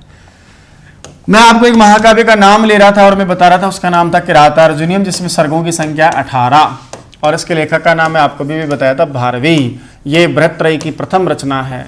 तो किरातार्जुनीय में कितने सर्ग हैं? 18 सर्ग हैं। सर्ग मतलब इसका विभाजन किया जाता है। महाकाव्य का विभाजन जो होता है ना इसे पाठों में, उसका नाम होता है सर्ग। और ये रचना बताई किसकी है? भारवी की रचना है। अब मैं आपको बोला था कि जब युधिष्ठिर ने दुर्योधन की राज व्यवस्था को जानने के लिए कहा तो वो वनेचर वापस आकर वर्णन करता है, कहता है कि महाराज सब कुछ अच्छा चल रहा है दुर्योधन का, लेकिन जब भी आपको और शेष पांडवों को और अर्जुन को याद करता है तो उसका दिमाग खराब हो जाता है। उसके थोपड़े पे जो है, चेहरे पे जो है टेंशन मुझे साफ दिखाई देती है, और सांप की फन के समान वो नतमस्तक होकर के दुखी मन से अपने आप को कोसता रहता है। सच कहा गया है कि बलवद विरोधिता, बलवान व्यक्ति के साथ विरोध करना, बलवान व्यक्ति के साथ वैरभाव करना, दुश्मनी करना, दुरंता। अहो, अहो क्या है? खेद सूचक अव्यय शब्द है, विस्मय विषाद सूचक अव्यय। अरे भाई, बलवान के साथ विरोध करना, वैरभाव करना, दुश्मनी करना, एनिमी बना लेना, वास्तव में क्या होता है? दुरंता होता है, बुरे अंत वाला होता है। बुरे काम का बुरा नतीजा, क्यों भाई चाचा माँ भतीजा, तो बुरे अंत वाला होता है। तो बलवान के साथ जो दुश्मनी होती है, शत्रुता होती है, वो बुरे अंत वाली होती है। इसलिए कभी भी अपने से ज्यादा शत्रु बैरी अपना जो है बलवान हो तो उसके साथ हमें दुश्मनी नहीं करनी चाहिए। न जाने कब वो 2 मिनट में हमारा कचुबर निकाल दे। वो वनेचर बोले सारी बात है। धर्मो रक्षति रक्षिता, ये बात 2 जगह आती है भाई, याद रखिएगा। सबसे पहले तो मनु के द्वारा जो एक स्मृति लिखा गया, मनुस्मृति। स्मृति का मतलब होता है धर्मशास्त्र, जो हमें व्यवहार की, आचार की शिक्षा देते हैं। हमारे ऐसे कुछ ग्रंथ है जो हमें व्यवहार की बातें बताते हैं, हमारी संस्कृति सभ्यता को सिखाते हैं। और उसी प्रकार से एक और लिखा गया जो हमारे हिंदुस्तान का क्या कहलाता है? इतिहास कहलाता है। महाभारत, जिसके लेखक का नाम कौन है? वेद व्यास है। इन दोनों ग्रंथों में ही आया। तो पहले किस में आए? वेद मनुस्मृति में आया, उसके बाद में यही लाइन वापस महाभारत में भी आई। कहते हैं जैसे हम पर्यावरण की रक्षा करते हैं तब पर्यावरण हमारी रक्षा करता है ना भाई। हम पर्यावरण का ध्यान रखेंगे, पेड़ लगाएंगे, पेड़ों को संरक्षण देंगे, प्रकृति स्वस्थ रहेगी तो हम भी स्वस्थ रहेंगे, है ना। वैसे ही कहते हैं कि धर्मो रक्षति, धर्म रक्षा करता है। किसकी? रक्षित है, जो धर्म की रक्षा करता है। तो जो धर्म की रक्षा करता है, धर्म उसकी भी रक्षा करता है। धर्म के साथ युद्ध करने वाले को जीत मिलती है, धर्म के साथ जीवन व्यवहार करने वाले को पुण्य मिलता है। इसलिए कहते हैं कि यदि हम धर्म की रक्षा करेंगे तो धर्म भी हमारी क्या करता है? रक्षिता। और धर्मो हन्ति हन्यते, और यदि धर्म की हम मार दे, धर्म को खत्म कर दे तो धर्म भी हमको मार देगा। तो अहो दुरंता बलवद विरोधिता, बताइए दुरंता किसे कहा गया? बलवान के साथ विरोध को कहा गया। धर्मो रक्षति रक्षित, धर्म किसकी रक्षा करता है? जो धर्म की रक्षा करता है। आगे बढ़ते हैं। उत्साहवंतः पुरुषा नावसीदन्ति कर्मसु, ये रामायण की लाइन है प्यारे साथियों। रामायण के लेखक का नाम कौन है? वाल्मीकि हैं, प्रसिद्ध हैं। जिसमें कांड कितने हैं? 7 कांड हैं। बालकांड से लेकर के लास्ट में उत्तरकांड तक की कथा 7 कांडों में रामायण में लिखने वाले इस महान मुनि, आदि कवि, ऋषि काव्य का नाम, ऋषि कवि का नाम क्या है? वाल्मीकि। तो वाल्मीकि 7 कांड की इस रामायण में ये लाइन आपकी लिखी गई और क्या कहना चाहते हैं वो सुनिएगा। कहते हैं उत्साहवंतः पुरुषा नावसीदन्ति कर्मसु। ये उत्साहवंत है। उत्साह सबसे मतु प्रत्यय करोगे, गुण से गुणवान, बल से बलवान, तो उत्साह से क्या बनेगा? उत्साहवान। उत्साही जो पुरुष होते हैं, कैसे पुरुष? उत्साही। उत्साही का मतलब कर्म करने को तत्पर, तैयार, एकदम वीरता के साथ, पराक्रम, शक्ति, शौर्य के साथ, उत्साह के साथ जो पुरुष होते हैं, है ना, ऐसे उत्साही पुरुषों को न अवसीदंती, कभी भी पीड़ित नहीं करते हैं या पीड़ा नहीं होती है। कहाँ? कर्मसु, यानी कर्मों में। कर्म करने में कभी भी उत्साही पुरुषों को कोई पीड़ा नहीं होती है। और युद्ध करने में ऐसे उत्साही जो पुरुष होते हैं, वीर पुरुषों को कभी पीड़ा नहीं होती है। वो कर्म के नाम से, मेहनत के नाम से कभी घबराते नहीं हैं, है ना, हमेशा गले लगाते हैं। अरे काम करने को मिला, कहाँ टेंशन है। उनको तो डर लगता है कि मैं खाली ना बैठा रहूँ। तो उत्साही पुरुष को कभी भी ना उसीदंती कर्मसून को कभी भी कर्म करने में पीड़ा, अवसाद होता है ना, अवसाद सब आपने सुना होगा, टेंशन नहीं होती, पीड़ा नहीं होती। बहुत अच्छी लाइन है, आपने लिखा है, मुंडकोपनिषद नाम का एक उपनिषद है। वैसे इस लाइन को तो आपने भी खूब सुना होगा। कहाँ पर लिखा है ये? मुंडकोपनिषद में लिखा है। क्या लिखा है मुंडकोपनिषद में? सत्यमेव जयते न अनृतम, सत्यम एव जयते, सत्य ही जीतता है न अनृतम। दोस्तों यहाँ लिखा है न प्लस अनृतम। अनृत का मतलब होता है असत्य, है ना, ऋतम यानी सत्य, और अनृतम का मतलब होता है असत्य। ठीक है, सत्य ही जीतता है, अनृतम ना, कभी भी झूठ नहीं जीतता है। अब देखो यहाँ पर जो जयती लिखा है ना प्यारे साथी, वैसे इसका परस्मैपदी रूप चलता है, जयती, जयते, जयंती, है ना। लेकिन 2 उपसर्ग यदि पहले आ जाए, परा और वी, जैसे परा आ जाए तो भी वहाँ जयते हो जाता है, और वी आ जाए तो भी वहाँ पर जयते हो जाता है, वी पराभ्याम जय। लेकिन यहाँ लिखा है, शास्त्र में पहले से चला आ रहा है, तो बड़े लोगों ने लिख दिया, ऋषि मुनियों ने, तो ठीक है, सत्यमेव जयते नानृतम, सत्य ही जीतता, कभी झूठ नहीं जीता। अरे 2, 4, 5 दिन, 10 दिन, 6 दिन, 8 दिन, कहते हैं झूठ के पाँव नहीं होते। एक दिन तो अंत में जाकर के झूठ का पर्दाफाश होता है, और जब पर्दाफाश होता है तो फांसी हो जाती है, काम बिगड़ जाता है। इसलिए जीवन में हमें सत्य का आचरण करना चाहिए। तो उत्साही पुरुषों को कौन पीड़ित नहीं करते? कर्म पीड़ित नहीं करते। कौन हमेशा जीतता है? सत्य जीतता है। कौन हमेशा नहीं जीतता है? तो असत्य नहीं जीतता है। आगे है गुणा पूजा स्थानम गुणीसु न च लिंगम न च वय। यह आपकी लाइन लिखी प्यारे साथियों उत्तर रामचरितम में। कहां पर? उत्तर रामचरितम। और उत्तर रामचरितम बताइए किसकी रचना है? भभूति की रचना है। और भभूति ने क्या लिखा वहां सुनिएगा, गुणा पूजा स्थानम गुणीसु, कि गुणीसु यानी गुणवान व्यक्तियों में, पूजा स्थानम जो मान सम्मान उसका होता है ना, गुणवान व्यक्ति का जो मान सम्मान होता है, उस सम्मान का जो कारण है वो उन गुणवान व्यक्तियों में वास्तव में कौन होते हैं? उनके गुण होते हैं। गुणवान व्यक्तियों की यदि पूजा की जाती है तो गुणियों में गुण का कारण, पूजा का कारण, मान सम्मान का कारण, श्रद्धा का कारण, विश्वास का कारण, सम्मान का कारण कौन होते हैं? उनके गुण होते हैं। न च लिंगम, न तो उनके लिंग होते हैं, और न च वय, और ना ही उनकी वय यानी उम्र होती है। अब लिंग दो अर्थों में है दोस्तों यहाँ, कि जैसे पुल्लिंग स्त्रीलिंग है इसलिए उसका मान सम्मान किया जाए, या फिर वो वास्तव में क्या है? तिलक वाला है, कोई पंडित आदमी है, चोटी रख रखी है तो इसलिए बोला। ये सब लिंग चिन्ह या स्त्री पुरुष ये सब लिंग जो हैं ये मान सम्मान का कभी कारण नहीं होता। ये पुरुष इसलिए सम्मानीय, स्त्री इसलिए सम्मानीय है, ये जो तिलक वाले हैं, ये पंडित चोटी वाले हैं, ये पंडित जी हैं, ये भगवा वेशधारी हैं, या कोई वस्त्रधारी हैं, ये कोई साधु सन्यासी बाबा जी हैं, इसलिए कोई मान सम्मान का कारण नहीं होता। और ना ही उम्र मान सम्मान का कारण होता है कि छोटा है तो मान सम्मान मत करो, कि ज़्यादा बड़ा है इसका मान सम्मान करो, वृद्ध व्यक्ति है। वास्तव में लिंग और उम्र कभी भी मान सम्मान का कारण नहीं होती। मान सम्मान का कारण होता है उस गुणवान व्यक्ति में क्या गुण है। एक ही व्यक्ति में यदि गुण है तो उसका मान सम्मान होता है, और यदि गुण नहीं रहे उसमें दुर्गुण आ जाए तो उस व्यक्ति का ही मान सम्मान अपमान भी हो जाता है। आगे देखिए लिखा स्वभावो दुरतिक्रम। क्या लिखा है कि स्वभाव यानी दुरतिक्रम, स्वभाव दुरतिक्रम है, अर्थात स्वभाव कभी भी बदला नहीं जा सकता। स्वभाव कभी नहीं बदल सकते, स्वभाव का अतिक्रमण नहीं हो सकता। जो जैसा है वो वैसा ही रहता है। दुर्जन दुर्जन रहेगा, सज्जन सज्जन रहेगा, महापुरुष महापुरुष ही रहता है, अधम प्रवृत्ति का इंसान अधम प्रवृत्ति का इंसान ही रहता है, सर्प सर्प ही रहता है, गाय गाय रहती है। इसलिए कहते हैं कि स्वभाव कभी बदलता नहीं है। लिखा है स्वभाव नोपदेशे न शक्य तुम कर तुम अन्यथा। उपदेश देने से भी स्वभाव को नहीं बदल सकते आप। सुतप्त पानी पुनर्गच्छति शीतताम, कितना ही पानी को आप गर्म कर लें उसकी प्रकृति है भाई सब ठंडा रहना, वो तो वापस शीतल होगा ही होगा। इसलिए जिसका जैसा स्वभाव होता है ना वैसा ही होता है, उसको हम बदल नहीं सकते। इसलिए लिखा है स्वभावो दुरतिक्रम, कि स्वभाव को हम बदल नहीं सकते। तो गुणा पूजा स्थानम गुणीषु न च लिंगम न च वय। गुणियों में पूजा का स्थान कारण कौन है? गुण है, क्या नहीं है? लिंग और वय नहीं होता है। स्वभाव को कैसा बताया गया? दुरतिक्रम बताया गया, अर्थात स्वभाव कभी बदला नहीं जा सकता। इस उपनिषद के नाम से एक उपनिषद है जिसमें भगवान ने निष्काम कर्म की शिक्षा हमको दी है, और उसका नाम या तो ईशावास्य उपनिषद कह लीजिए, और इसको शॉर्टकट में ईशोपनिषद भी कह देते हैं। और ईशोपनिषद में कर्म और उपासना की शिक्षा दी गई है। कर्म करने चाहिए और भगवान की उपासना, ईश्वर की उपासना, कर्म की उपासना भी करनी चाहिए। कहा कर्म वही करने चाहिए जो वास्तव में कैसे कर्म हो? निष्काम कर्म हो। निष्काम कर्म से मेरा मतलब है किसी कामना रहित कर्म किए जाने चाहिए, निस्वार्थ भाव से कर्म किया जाना चाहिए, और ऐसे जीते हुए 100 वर्ष की जीने की कामना करनी चाहिए। लिखा विद्या अमृतम अश्नुते, कि विद्या के द्वारा ही अमृत की प्राप्ति होती है, अमृत का सेवन किया जाता है। विद्या द्वारा बताइए किसकी प्राप्ति होती है? अमृत की प्राप्ति होती है। अमृत प्राप्त किया जाता है, अमृत का उपभोग किया जाता है। इसलिए हमें संसार में विद्या का ज्ञान करना चाहिए। परापरा के नाम से जो विद्याएं, संभूति असंभूति विद्याएं हैं, इस संसार के पारलौकिक सारी प्रकार की विद्याओं को हमें अर्जित करना चाहिए।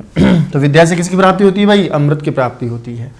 इसीलिए देखो और विद्या में तो भी लिखा नास्ति विद्या समम चक्षु, नास्ति नहीं है विद्या समम। समम का मतलब यहाँ समान है। विद्या के समान चक्षु माना आंख है, कि विद्या के समान कोई आंख नहीं होता है। अरे हम लोग जो सामान्य पढ़ते हैं ना, आंखें जो है ना वो तो भौतिक पदार्थों को देखने का काम करती है, कि देखिए यहाँ पहाड़ है, पर्वत है, नदी है, यहाँ व्यक्ति बैठा है, भैंस है। लेकिन अंदर की जो विद्या रूपी जो हमारा चक्षु होता है, नेत्र होता है, जो दुनिया को देखने का नजरिया हमको देता है, ये तो नजर है। लेकिन विद्या हमको क्या देती है? दुनिया को, संसार को समझने का, सीखने का, देखने का नजरिया देती है। इसलिए कहते हैं कि विद्या के समान तो कोई आंख होता है। लिखा है ना कि शास्त्रम लोचनम, शास्त्र क्या है? वास्तव में हमारा आंख होती है। ये ऐसा आंख होता है जो सबको देखता है। तो विद्या के समान कोई कौन नहीं है? चक्षु नहीं है। विद्या से किसकी प्राप्ति होती है? अमृत की प्राप्ति होती है। नास्ति विद्या समम चक्षु। देखो शानदार लाइन लिखी है।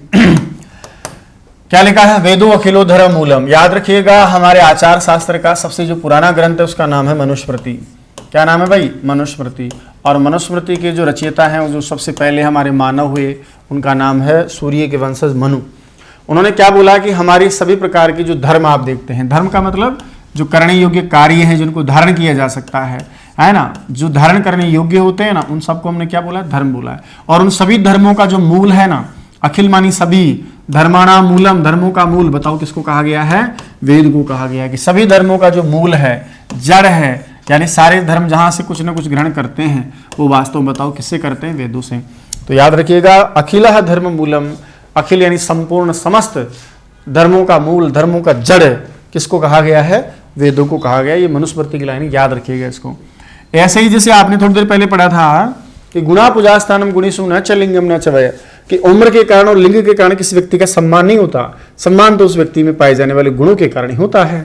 वैसे ही लिखा है कि न धर्म वृद्धिषु वय समीक्षते, इसी प्रकार से यहाँ पर भी लिखा, बोला कहाँ पर लिखा है, हमारे कालिदास ने 2 प्रकार के महाकाव्य लिखे, एक का नाम है कुमार संभवम और एक का नाम है रघुवंश महाकाव्यम। कुमार संभव में कुमार यानी कुमार जो कार्तिकेय हैं, भगवान शिव और पार्वती के जो पुत्र हुए, बड़े वाले पुत्र। संभव का मतलब उनकी जन्म की कथा है ना। एक राक्षस की मारने के लिए शिव और पार्वती का विवाह करवाया जाता है 7वें सर्ग में। इसमें कुल मिलाकर 17 सर्ग हैं आपके लिए। कितने सर्ग हैं? 17। और ऐसा भी माना जाता है कि इसके जो 8 सर्ग हैं, 8वें सर्ग में शिव और पार्वती के विवाह के बाद 7वें में विवाह हो जाता है और 8वें में शिव पार्वती का बहुत नग्न चित्रण किया जाता है।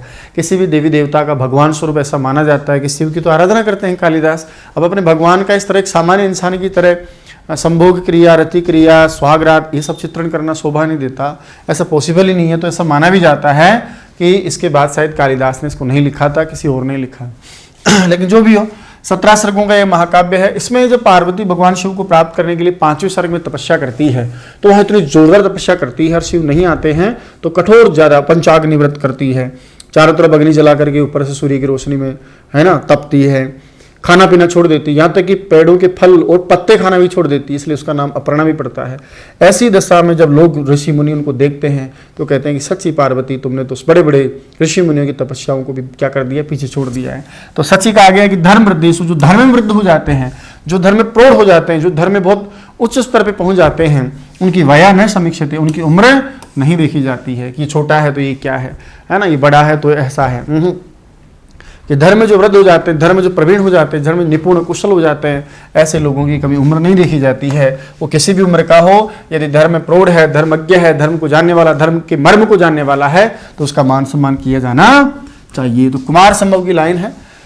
पहला हमने पढ़ा कि धर्मों का जो मूल है, अखिल धर्मों का मूल है, वो किसको कहा गया है? वेदों को। वेदों अखिलो धर्म मूलम। और धर्म वृद्धों की क्या नहीं देखनी चाहिए? वया यानी आयु, उम्र नहीं देखनी चाहिए। महाजनो येन गता सपंथा। वाल्मीकि की रचना का नाम रामायण है और वेदव्यास की रचना का नाम क्या है? महाभारत है। ये महाभारत भारत का इतिहास और पुराण दोनों कहा जाता है। प्राचीन ज्ञान और पूरा इतिहास इसमें है। इसमें 18 पर्व हैं और लिखने वाले इस महामुनि का नाम कृष्णद्वैपायन वेदव्यास है। इसी में लिखा गया है कि महाजन, महान च सौजन महाजन। देखो जहाँ भी संस्कृत में महान शब्द का समास किया जाता है ना, वो आपका कर्मधारी समास होता है। बताइए कौन सा समास होता है? वो कर्मधारी। जैसे महान राजा, महाराज, महान हृदय, महोदय, महान अनुभाव, महानुभाव, महान ऋषि, महर्षि, इस प्रकार से महान जन, महाजन। तो महाजन यानी जो महापुरुष होते हैं, ये न गत है, जिस रास्ते से चले जाते हैं, सब पंथा, वही पंथा यानी मार्ग। पंथा का मतलब भी क्या होता है? मार्ग। हमारे लिए कल्याणकारी होता है, अनुकरणीय होता है, अनुसरण के योग्य होता है। कि महापुरुष जिस रास्ते से जाते हैं, सब पंथा एव, है ना, शुभम, वही रास्ता हमारे लिए क्या है? कल्याणकारी होता है। हमें भी उस रास्ते से जाना चाहिए। उन्होंने जीवन में जैसा व्यवहार किया, जैसा उन्होंने अपने जीवन में जिन जिन चीज़ों का, नीतियों का, जिन जिन आचरणों को आचरित किया, उन्हीं सब का पालन हमें भी करना चाहिए। आर्जवम ही कुटलेसु न नीति। ये जो लाइन है आपकी, ये श्रीहर्ष के द्वारा रचे हुए नल और दमयंती की कथा को आधार मान करके लिखे गए एक महान महाकाव्य का, जिसका नाम नेषधीय चरितम है। और ये व्रतत्रयी की आपकी अंतिम और सर्वश्रेष्ठ रचना भी कहा गया है। प्यारे साथियों, इनके जो रचनाकार है वो कान्यकुब्ज नरेश जयचंद के राज्य में रहने वाले श्रीहर्ष हैं। इन्होंने लिखा है कि नल और दमयंती की कहानी अमृत से भी ज़्यादा मीठी है। उसी में आया है कि कुटिलेसु, जो कुटिल लोग होते हैं, बेकार लोग होते हैं, जिनको हम दुर्जन या दुष्ट लोग बोल देते हैं, उनके प्रति आर्जवम नीति ना, हम आर्जवम का मतलब होता है सरलता की, सीधेपन की, भोलेपन की, सरलता की नीति नहीं अपनानी चाहिए। कुटिलेषु, कुटिल जनों के साथ, कुटिल जनों के प्रति आर्जवम, सरलता का व्यवहार या नीति न, कभी भी आचरण नहीं करना चाहिए। ऐसा करके हम उनकी दुष्टता को बढ़ाते हैं, इसलिए दुष्टों के साथ दुष्टता का व्यवहार ही करना चाहिए। और यही बात कहीं ना कहीं महाभारत में भी लिखी है, सटे शाठ्यम समाचरेत, सटे शाठ्यम समाचरेत। सटे यानी दुष्ट व्यक्ति के साथ साठ्यम यानी दुष्टता का व्यवहार करना चाहिए। टिट फॉर टेट सुना ना आपने, कोई सारी कहानी आती, दुष्ट व्यक्ति के साथ दुष्टता का व्यवहार करना चाहिए, सरलता का व्यवहार नहीं करना चाहिए। तो कुटिलों के साथ कैसी नीति नहीं होनी चाहिए? आर्जवम नीति किन के साथ नहीं होनी चाहिए? कुटिलों के साथ। जिन की जो महाजन जिस रास्ते से जाते हैं वही रास्ता हमारे लिए कैसा है? शुभम है, कल्याणकारी है, हमें भी उसी का अनुसरण करना चाहिए। आगे देखिए, बहुत अच्छी लाइन है। आपने अभी भी मैंने जिक्र किया था कि कालिदास का एक महान नाटक है जो केवल संस्कृत साहित्य का और कालिदास का ही नहीं बल्कि दुनिया का बेहतरीन नाटकों में से एक नाटक है, और उसका नाम है, बताइए, अभिज्ञान शाकुंतलम। अभिज्ञान शाकुंतलम का नायक राजा दुष्यंत और नायिका शकुंतला है, जो वास्तव में किसी अप्सरा की पुत्री है। पालित पिता का नाम कर्ण होता है। इसमें कुल मिलाकर के अंकों की संख्या कितनी है? 7 अंक, और इसका चौथा अंक और उसके भी 4 श्लोक बड़े प्रसिद्ध माने जाते हैं। उन्हीं चौथे अंक को आधार मानकर के जब शकुंतला की विदाई होती है, कण्व ऋषि अपनी पुत्री को विदा करते हैं, उपदेश देते हैं, उसी समय का ये विशेष है। विदाई के बाद में जब कण्व ऋषि अपने मनोभाव को व्यक्त करते हैं तो उसी श्लोक की पहली लाइन यानी पहला चरण लिया गया है, अर्थो ही कन्या परकीय एव। कन्या यानी जो कुमारी कन्या होती है, इसको हम कुमारी बोल देते हैं, है ना, जो बेटी होती है घर की कुमारी, वो वास्तव में परकीय एव, परकीय मतलब पराया, अर्थ एव धन ही होती हैं। कि कन्या वास्तव में क्या होती हैं? पराया धन होती है, वो हमारे लिए न्यास होती है, धरोहर होती हैं, है ना। तो उस समय वो बताते हैं कि आज मैं शकुंतला को अपने पति के घर भेज करके उसी प्रकार से जो है अपने आप को हल्का महसूस कर रहा हूँ, या अपनी जिम्मेदारी से मुक्त महसूस कर रहा हूँ, जैसे किसी की धरोहर को लौटाने के बाद। सची कहा है वास्तव में कि कन्या क्या होती है? परकीय एव अर्थ होती है, पराया धन होती है, न्यास रूप में हमारे पास रहता है। पिता माता जन्म देने के बाद उसको पालते पोसते हैं, है ना, सावधानी के साथ संस्कार देते हैं, जिम्मेदारी के साथ। एक दिन वो उस विवाह के बाद विदा हो जाती है। अगले घर जाने के बाद भी उम्मीद रहती है कि वो अच्छे संस्कारों से फलीभूत होगी और महादेवी का पद सुसंस्कारित के रहने के कारण सभी जो स्त्रियां हैं उनमें जो है अपना वो मान सम्मान प्राप्त करेगी। तो कहीं ना कहीं हमारे पास क्या है? बेटी बहू, है ना। बेटी हमारे पास क्या है? धन है, किसी पराया धन है, किसी दूसरे की अमानत है, इसलिए हम उसको संस्कार देते हैं, पालते पोसते, अच्छा पढ़ाते लिखाते हैं। तो कण्व ऋषि कहते हैं ऐसा कि परकीय एव अर्थः कन्या, कि वास्तव में कन्या जो होती है वो पराया धन ही होती हैं। अहिंसा परमो धर्म, ये भी महाभारत में लिखा है। क्या लिखा है महाभारत में? कि अहिंसा परम धर्म है। अहिंसा यानी हिंसा नहीं करना, वही क्या कहा गया है? परम धर्म कहा गया है। देखो अलग अलग है, शीलम परम भूषणम, शीलम यानी चरित्र को परम भूषण कहा गया, आभूषण कहा गया है। वैसे ही अहिंसा परमो धर्म, अहिंसा को परम धर्म कहा गया है। इसी प्रकार से मनुस्मृति में आप जाओगे, वहां परम धर्म किसको कहा गया है? आचारो परमो धर्म है, ऐसा कहा गया है कि सदाचरण ही परम धर्म है। तो आचारो परमो धर्म है, सदाचरण ही परम धर्म है, ये तो मनुस्मृति में कहा। अहिंसा परम धर्म है, ये महाभारत में कहा। इस प्रकार से अलग अलग जगहों पर तो कन्या पर्याय धन कहा गया है और अहिंसा को परम धर्म कहा गया है। आगे बढ़िए साहब, क्या कहते हैं? उत्तिष्ठत जागृत प्राप्य वरान निबोधतः। ये आपकी जो लाइन है ना, ये उपनिषदों में से है, कठोपनिषद की लाइन है। उपनिषद में लिखा है, वहां पर क्या लिखा है? अच्छा, आपने ये खूब सुना होगा इसको, क्योंकि इसको विवेकानंद ने अपने जीवन में उतारा और उन्होंने हमेशा हिंदी में, जैसे आपने कोटेशन सुना होगा, उठो जागो और लक्ष्य प्राप्ति तक मत रुको। उत्तिष्ठत, उठो, जागृत, जागो, प्राप्य, प्राप्त करके, वरान निबोधत, तभी विराम लो, अर्थात लक्ष्य प्राप्ति तक मत रुको। उठो जागो और अपने लक्ष्य प्राप्ति तक। यही बात अब्दुल कलाम ने भी कही, यही बात आदरणीय विवेकानंद जी ने भी कही, और यही सब लोग बोलते हैं जो महान पुरुष होते हैं, महापुरुष होते हैं, कि हमें लक्ष्य प्राप्ति तक। उठो का मतलब ये नहीं कि नींद से उठना है, इसका मतलब है कि सचेत, सावधान, सजगता के साथ अपने लक्ष्य प्राप्ति के लिए एक बार तैयार हो जाएं और लगातार बढ़ते रहें और लक्ष्य प्राप्ति तक आप कभी भी नहीं रुके। ये लाइन भी दोस्तों अभी मैं चर्चा कर ही रहा था, विद्या अमृतम अश्नुते, जो वास्तव में कौन सी उपनिषद की लाइन थी? ईशोपनिषद की लाइन थी। और ईशोपनिषद में आपने भी थोड़ी देर पहले पढ़ा था कि विद्या से अमृत की प्राप्ति होती है, और मैं जिक्र भी कर रहा था क्या कि हमें निष्काम कर्म करते रहना चाहिए, ऐसा कर्म और उपासना की शिक्षा उपनिषद देता है। लेकिन कर्म कैसे हो? निष्काम कर्म होने चाहिए। सकाम नहीं कि मैं ऐसा करूं तो ऐसा हो जाए ना, ऐसे कर्म नहीं, बल्कि निष्काम कर्म, कि मुझे सिर्फ कर्म करने हैं, मुझे क्या है, मुझे कर्म करना। तो कुर्वन् एव इह कर्माणि, इह यानी संसार में, कर्माणि यानी कर्मों को, कुर्वन् एव करते रहते ही, देखो यदि आप संधि समझ पा रहे हो तो यहाँ लिखा है कुर्वन् प्लस ए प्लस ई है। यदि आप संधि करोगे तो ए और ई मिलके तो क्या हो गया ए, और न के बाद में यदि कोई स्वर आ जाता है तो डबल न हो जाता है। जैसे सन प्लस अपि सन्नपि है ना, सन प्लस अच्युत सन्नच्युतः। तो कुर्वन् करते हुए एव ही ई यानी संसार में कर्माणि यानी कर्मों को। तो इस संसार में कर्मों को करते हुए, कैसे कर्मों को करते हुए? निष्काम कर्मों को करते हुए ही शतम समा, ये संधि है यहाँ पर। शतम का मतलब 100 और समा का मतलब होता है वर्ष, कि 100 वर्ष या सैकड़ों वर्ष तक जी विशेष जीने की इच्छा रखनी चाहिए, जीने की कामना करनी चाहिए। ऐसा नहीं कि साहब मैं 100 साल जीऊँ, और ऐसा भी नहीं कि मैं पढ़ा जीऊँ ना। कर्म करते हुए ही, निष्काम कर्म करते हुए ही इस संसार में 100 वर्ष जीने की कामना करनी चाहिए। बिना कर्म करे तो आप कितना ही जियो, धरती का बोझी कहलाओगे, क्या मतलब है बताइए। तो क्या करते हुए? कर्म करते हुए। कितने साल के जीने की कामना करनी चाहिए? 100 वर्ष जीने की कामना करनी। कुर्वन्नेवेह कर्माणि जीजी विशेषतम समा उत्तिष्ठ जागृत प्राप्य वरान्नि बोधता, उड़ो जागो लक्ष्य प्राप्ति तक मत रुको। और संसार में निष्काम कर्म करते हुए 100 वर्ष जीने की कामना करो मेरे प्यारे साथियों। बहुत अच्छी लाइन कही इसमें भी आपको। कहते हैं चक्रार पंक्ति गच्छति भाग्य पंक्ति। यह भी आपके स्वप्न वासुदत्तम नाम के इस नाटक से ली गई है, जिसके रचयिता का नाम कौन बताया था मैं आपको? भास। अब देखो इतनी बार मैं इनको बोल दिया हूं तो वैसे याद हो जाना चाहिए। इसके रचनाकार का नाम क्या है भाई? भास। और अंकों की संख्या कितनी है? 6 अंक है। देखिए क्या है इसमें। कहते हैं कि हमारे जीवन में भाग्य की रेखाएं ऊपर नीचे होती रहती हैं, है ना। भाग्य की रेखाएं अप्स एंड डाउन्स आते रहते हैं। दुख आता है, कभी सुख आता है, आता रहना जाना।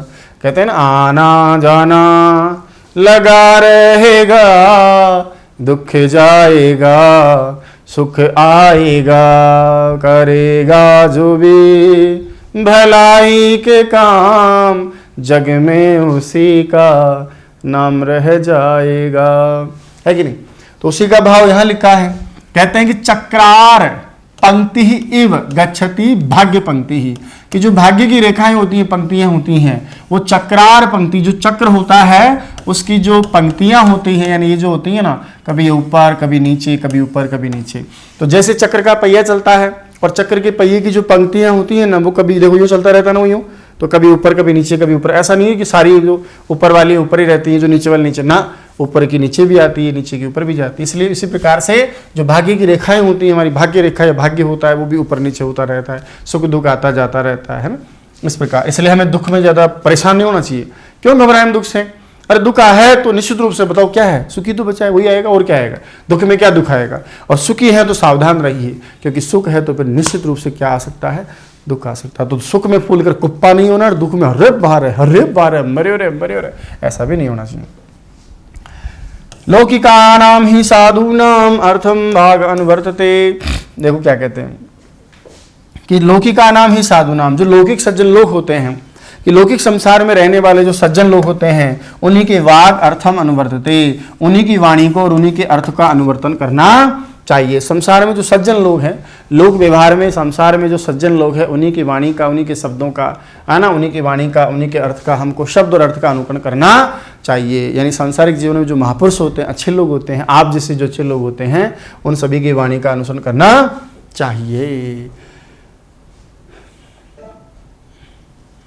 और देखिए ये उत्तर रामचरितम का लिया है ना, साधु नाम लौकिका नाम अर्थम वाग अनुवर्तते, कि लौकिक जो हैं सज्जन लोग हैं, उन्हीं की वाणी का अनुसरण करना चाहिए। बहुत शानदार लाइन है। क्या कहती है सुनिए। काव्य शास्त्र विनोदेन कालो गच्छति धीमताम व्यसनेन च मूर्खाणाम निद्रया कलहेन वा, कि काव्य शास्त्र विनोदेन कालो गच्छति धीमताम। प्यारे साथियों, धीमताम का मतलब होता है बुद्धिमान इंसान, है ना, और मूर्ख का मतलब आप समझ गए, इसका विलोम शब्द है। तो कुछ लोग तो क्या है, धीमान है यानी बुद्धिमान है, और कुछ लोग क्या होते हैं जी, मूर्ख लोग होते हैं। और दोनों का इस समय यापन करने का तरीका एकदम अलग है। कैसे? कि जो बुद्धिमान लोग होते हैं ना, वो तो काव्य शास्त्र विनोदेन, काव्य शास्त्र पढ़ने में जो आनंद है उसके द्वारा काल को, अपने समय को व्यतीत करते हैं। तो ये तो काव्य रूपी जो शास्त्र है, काव्य शास्त्र है, उनको पढ़ने में ही उनको मजा आता है, यानी कुछ अच्छा साहित्य पढ़ने में, कुछ अच्छी चीजें पढ़ने में इनका समय व्यतीत होता है। और मूर्खाना, मूर्खों का समय व्यसन, बैठे बैठे मोबाइल देखते रहेंगे, दारू पीते रहेंगे, ताश खेलते रहेंगे, इनका समय इसी में चला जाता है। निद्रया, जब मोबाइल हाथ से हटा तो नींद लेने में विश्वास, सोने लग जाएंगे, और फिर कुछ ही नहीं कर रहे, जाग रहे हैं तो लड़ाई झगड़ा कर लो। वाह ऐसा करके काम। तो दो प्रकार के लोग हैं संसार में, कुछ लोग बुद्धिमान हैं और कुछ लोग मूर्ख लोग हैं। बुद्धिमान लोगों का समय कैसे जाता है? काव्य शास्त्र पढ़ने में जाता है, जबकि मूर्ख लोगों का समय या तो व्यसन में जाएगा, गलत आदतों में जाएगा, नहीं सोते रहेंगे नहीं कड़ा करते रहेंगे, तो सोते रहेंगे तो ठीक है, जागते रहेंगे तो कड़ा करेंगे या व्यसन करेंगे। इस प्रकार दो प्रकार के लोग संसार में होते हैं। काव्य शास्त्र विनोदेन कालो गच्छति धीमताम मूर्खाणाम निद्रया कलहेनवा। अब सारे मूर्ख लोग हंस रहे हैं कि देखो हमारे लिए कह रहे हैं। अभी मैं थोड़ी जानता हूँ कि आप लोग मूर्ख हैं, अब आप हंस रहे हैं तो पता चल रहा है कि आप लोग मूर्ख हैं है ना। और कुछ लोग हल्का सा मुस्कुरा रहे हैं, वो धीमताम लोग। हाँ, मैं काव्य शास्त्र पढ़ता हूँ तो मैं तो निश्चित रूप से अच्छा आदमी हूँ। आगे देखिए, अब व्यवहारेण मित्राणि, बहुत प्यारी लाइन है, जीवन व्यवहार में उतारिएगा इसको। लिखा है कि व्यवहारेण मित्राणि जायन्ते रिपुवस्तता। कहते हैं यार मेरे सारे लोग दुश्मन बन गए हैं साहब। कई बार मैं सुनता हूँ कोई व्यक्ति होता है या कोई महिला होती है, वो सबकी क्या करते हैं, निंदा करते रहते हैं, बोले सारे लोग ही जो बेकार, घर वाले, समाज, सारी दुनिया क्या है खराब है। तो इसका मतलब वही एक अच्छा है।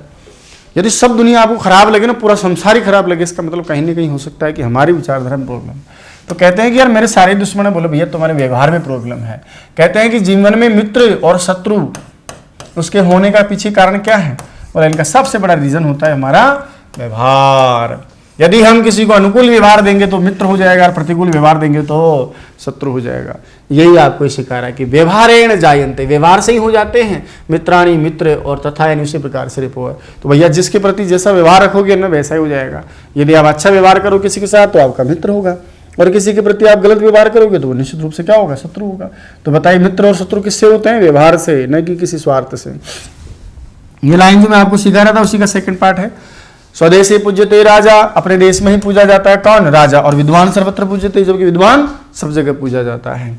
तो बताइए शत्रु और मित्र किससे होते हैं? व्यवहार से। अपने देश में कौन पूजा जाता है? राजा। और बताइए सभी जगह कौन पूजा जाता है? विद्वान। याद है, स्वदेशी पूज्यते राजा, विद्वान सर्वत्र पूज्यते। आगे बढ़ते हैं, ये भी आपकी अच्छी लाइन्स है। क्या कहती हैं? लिखा है हस्तस्य भूषणम दानम, हस्तस्य भूषणम दानम, सत्यम कंठस्य भूषणम।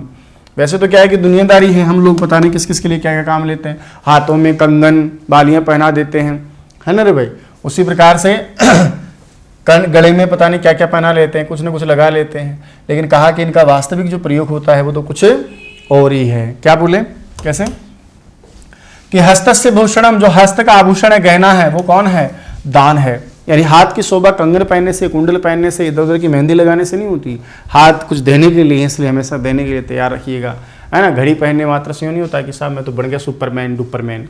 हाथ की शोभा किससे होती है? दान से। जब दिया जाता है तब हाथ की शोभा है। सत्यम कंठस्य भूषणम, कंठ का जो आभूषण है वो बताइए कौन है? सत्य है। कंठ में कंठी डालने से, माला डालने से वो सुंदर नहीं होता है, उसकी शोभा होती है सत्य बोलने से।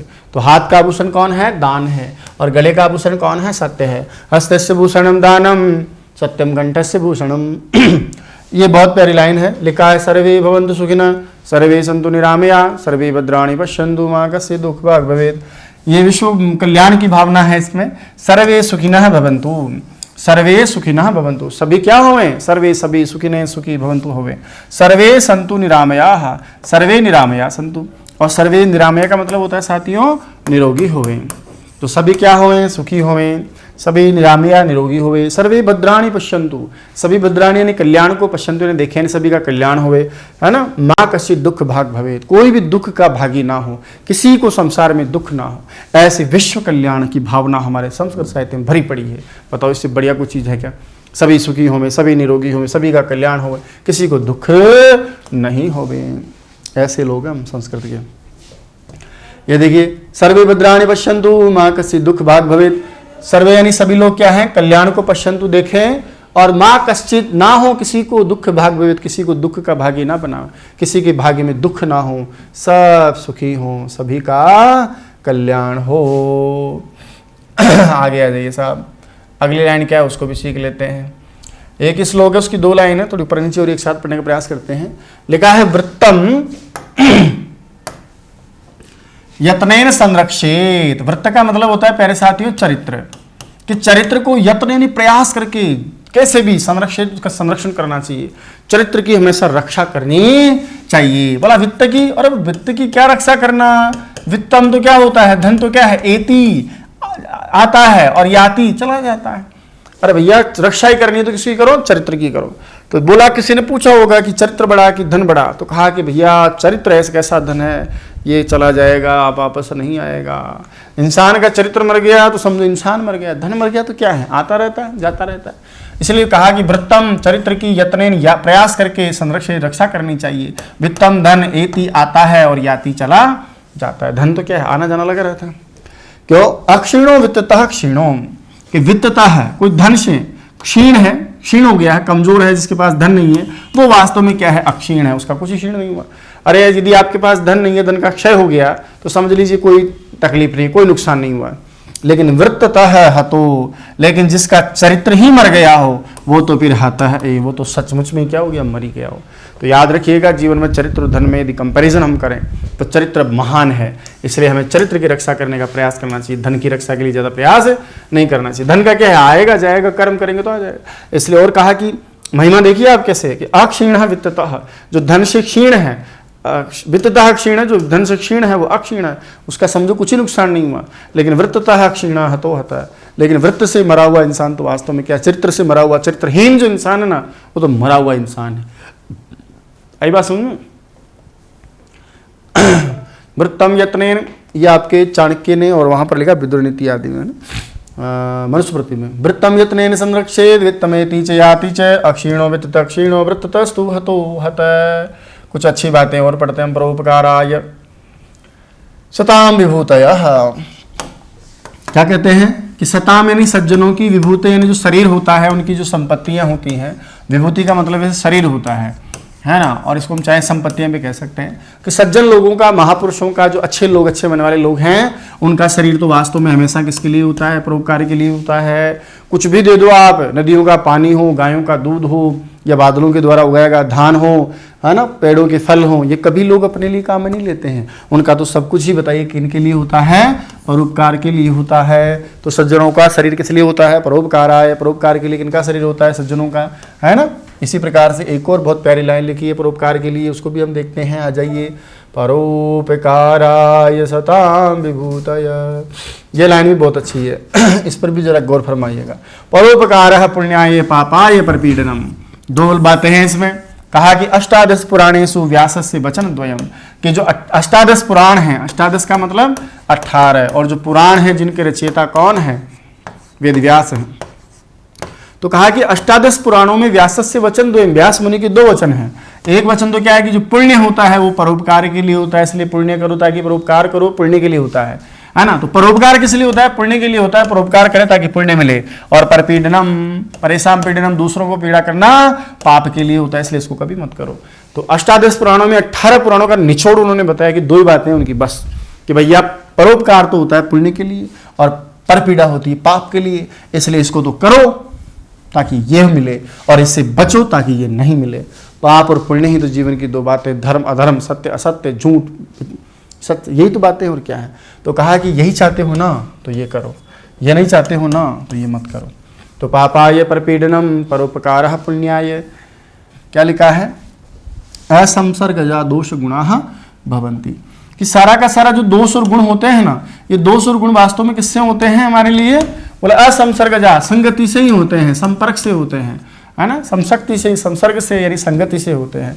कि एक व्यक्ति में दोष है वो भी संगति का परिणाम है, और एक व्यक्ति में क्या है, गुण है, तो वो भी किसका परिणाम है, बोले वो भी आपका संगति का ही परिणाम है। तो सारे संसार में होने वाले जो इतने भी दोष और गुण होते हैं ना, वो सब बताओ किसके परिणाम होते हैं, संगति भवन्ति यानी होते हैं। यदि मान लीजिए मैं अच्छा हूँ तो कहीं ना कहीं मैं अच्छे लोगों की संगत में रहूँ, यदि मैं बेकार हूँ तो इसका मतलब मैं बेकार लोगों की संगत में रहूँ। इसलिए कहा कि असंसर्गजा दोष गुणा भवन्ति, कि दोष और गुण वास्तव में क्या है, संगत का परिणाम होते हैं ना, संपर्क के द्वारा जन्य होते हैं। बहुत अच्छी लाइन है, असंसर्गजा दोष गुणा भवन्ति। चलिए 2 बातें हैं, इनके साथ हम पढ़ते हैं आगे। पहली लाइन कहती है आलस्यम ही मनुष्याणाम शरीरस्थो महान रूप, और दूसरी लाइन कहती है क्रोधो ही शत्रु प्रथमो नराणाम। देखो क्या कहती है, एक लाइन तो बताती है कि हमारा शरीर में ही रहने वाला यानी शरीर में ही विद्यमान शरीरस्थ जो है महान रिपु कौन है, शरीर में ही विद्यमान है और सबसे बड़ा महान रिपु यानी शत्रु है। और एक कहती है कि संसार में मनुष्य का प्रथम शत्रु कौन है, तो दो बातें हैं, एक तो हमारा महान शत्रु कौन है जो शरीर में ही विद्यमान है, उसका जवाब तो आपको ऊपर की लाइन में मिलेगा, आलस्यम ही मनुष्याणाम, मनुष्यों का शरीर में रहने वाला महान रिपु बहुत बड़ा शत्रु कौन होता है, आलस्य होता है। यदि आपने आलस्य को पाल लिया ना, और अंदर ही पाया जाता है, कोई बाहर से आता भी नहीं है ना। तो शरीरस्थ जो महान रिपु, सबसे महान दुश्मन हमारा, वो तो कौन है, आलस्य। और कहा कि क्रोधो ही शत्रु प्रथमो नराणाम यानी मनुष्याणाम, एक ही बात है, मनुष्यों का, नरों का प्रथम शत्रु, जो प्रथम पहला शत्रु होता है वो कौन होता है, क्रोध होता है। तो बताइए महान शत्रु कौन है, आलस्य, और मनुष्यों का प्रथम शत्रु कौन है, क्रोध है। सबसे पहला तो ये है, इसको खत्म करो, और सबसे महान जो अंदर रहता है वो कौन, आलस्य, उसको खत्म करो। यदि आपके अंदर क्रोध है तो फिर आपको अग्नि की जरूरत ही क्या, ऐसा भी लिखा कहीं, यदि क्रोध हो चेत का अग्नि, फिर अग्नि की जरूरत कहाँ है ना। और आलस्य है तो फिर तो किसी की चीज़ की जरूरत ही नहीं, आपको खुद ही मार देगा।